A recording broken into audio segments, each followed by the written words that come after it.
আসসালামু আলাইকুম। বিসমিল্লাহির রহমানির রহিম।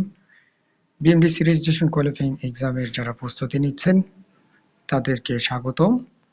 আমি ডক্টর মোহাম্মদ সোহেল আহমেদ। প্রথমেই আমি বলে নিতে চাই আমি একজন এমবিবিএস এবং একজন প্রফেশনাল শিক্ষক। আপনারা যদি আরো বেশি করে জানতে চান তাহলে অবশ্যই টেক্সট বুকের কোনো বিকল্প নেই।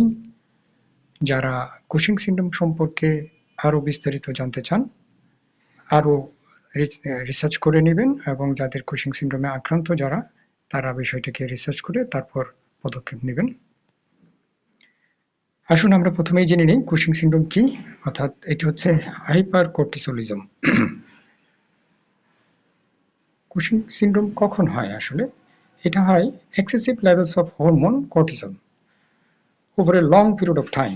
সো কর্টিসল যখন অনেক মাত্রায় বেড়ে যায় শরীরের মধ্যে একটা লম্বা সময়ে, তখন আমরা এটাকে কুশিং সিনড্রোম বা কুশিংস ডিজিজ আমরা বলে থাকি।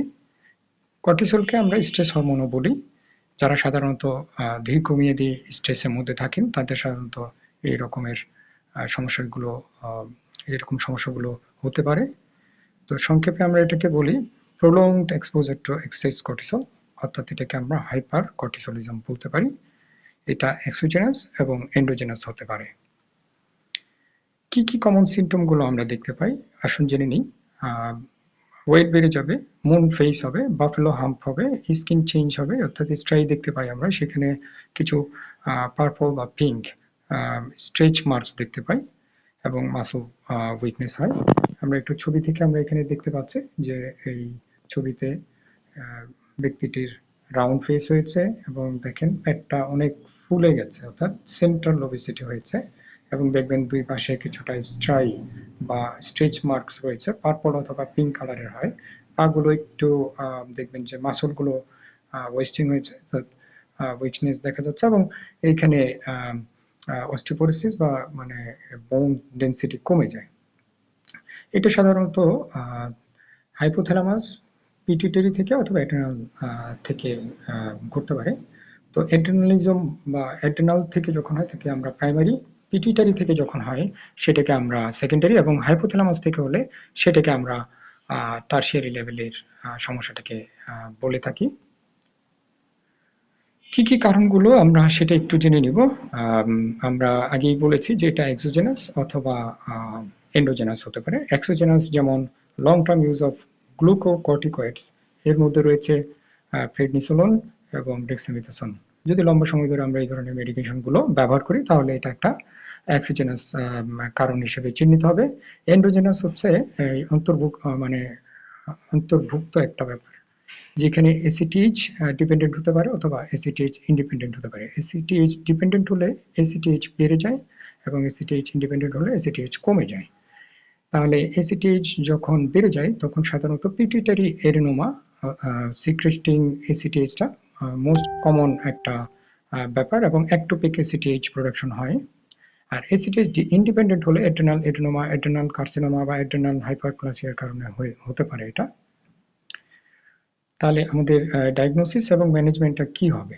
তো ডায়াগনোসিসের ক্ষেত্রে আমরা 24 আওয়ার ইউরিনারি ফ্রি কর্টিসল টেস্টটা দেখি এবং late night salivary cortisol test অথবা ডেক্সামেথাসোন সাপ্রেশন টেস্ট আমরা করে থাকি।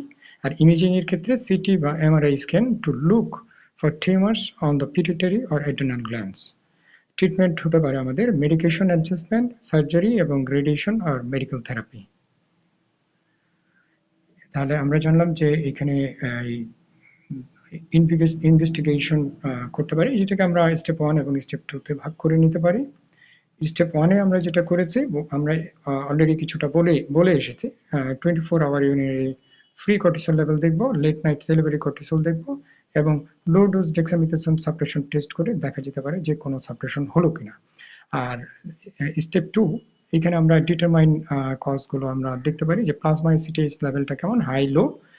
High dose dexamethasone suppression test করে দেখতে পারি। এমআরআই পিটুইটারি করে আমরা পিটুইটারির এমআরআই করে দেখতে পারি। সিটি অ্যাবডোমেন অর্থাৎ অ্যাড্রেনাল, যদি অ্যাড্রেনালাইটিস এর কারণ হয়ে থাকে তাহলে আমরা দেখতে পারি যে সিটি অ্যাবডোমেন করে।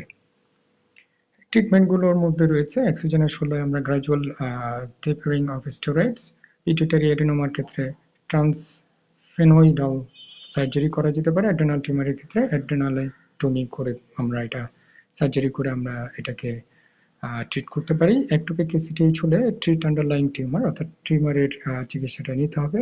আর মেডিকেল থেরাপি বা সার্জারি যদি পসিবল না হয় তাহলে কিটোকোনাজল আর হচ্ছে মিটাইরোপন অথবা মিথোটেইন আমরা মেডিকেশন ব্যবহার করতে পারি।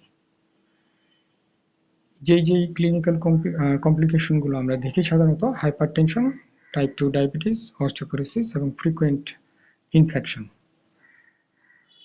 তাহলে আমাদের কুশিং সিনড্রোম এই পর্যন্ত আলোচনা রইল। যদি কারো কোনো প্রশ্ন থাকে দয়া করে আমাকে কমেন্ট সেকশনে প্রশ্ন করবেন। আমি পরবর্তী ভিডিওতে প্রশ্নের উত্তর দেওয়ার চেষ্টা করব। ধন্যবাদ সবাইকে।